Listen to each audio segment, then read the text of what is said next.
आज बात करेंगे एटॉमिक नंबर के बारे में। जो एटॉमिक नंबर होता है वो क्या होता है और इसको हम कैसे डिनोट करते हैं। देखिए एटॉमिक नंबर क्या है। सबसे पहले हमने जो बात की थी कि कोई भी एटम होता है उसके अंदर एक न्यूक्लियस होता है, तो यहाँ पे ये हमने न्यूक्लियस दिखाई है और उसके आसपास कुछ जो है स्पेशल सेल्स होती हैं KLMN, वो भी हम पहले पढ़ चुके हैं। तो ये जो है एटॉमिक नंबर क्या है वो हम इसमें देखेंगे। देखिए जो न्यूक्लियस के अंदर कितने प्रोटॉन प्रेजेंट हैं वो डिपेंड करता है कि जो इसका एटॉमिक नंबर होगा। अगर हम हाइड्रोजन की बात करें तो हाइड्रोजन के अंदर सिर्फ एक प्रोटॉन होता है और एक इलेक्ट्रॉन इसके बाहर होता है जो ऑर्बिट के अंदर घूमता है, लेकिन हमें तो मतलब है सिर्फ प्रोटॉन से। तो न्यूक्लियस के अंदर कितने प्रोटॉन है, तो न्यूक्लियस के अंदर कितना प्रोटॉन है, एक है। तो सॉरी हाँ, एक प्रोटॉन है, तो इसका जो एटॉमिक नंबर होगा वो एक होगा, तो इसलिए इसका जो एटॉमिक नंबर है वो एक लिखा जाता है। हीलियम, अब हीलियम का एटॉमिक नंबर हमें पता है 2 है, लेकिन ये 2 कैसे होता है।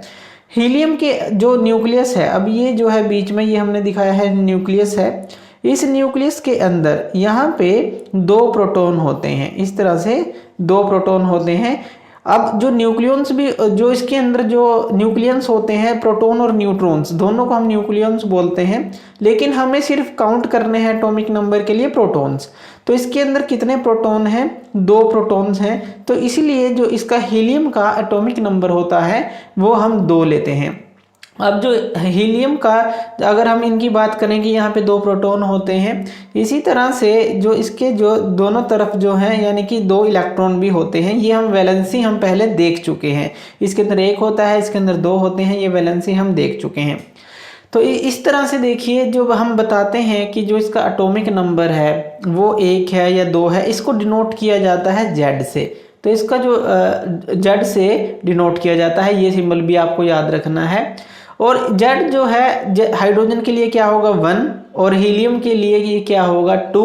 इसी तरह से डिफरेंट तरह के आप ले सकते हैं। कार्बन के लिए, अगर कार्बन के लिए बात करें तो कार्बन के लिए ये क्या होगा, Z होगा हमारा 6, क्योंकि उसके अंदर 6 प्रोटॉन होते हैं उसके न्यूक्लियस के अंदर।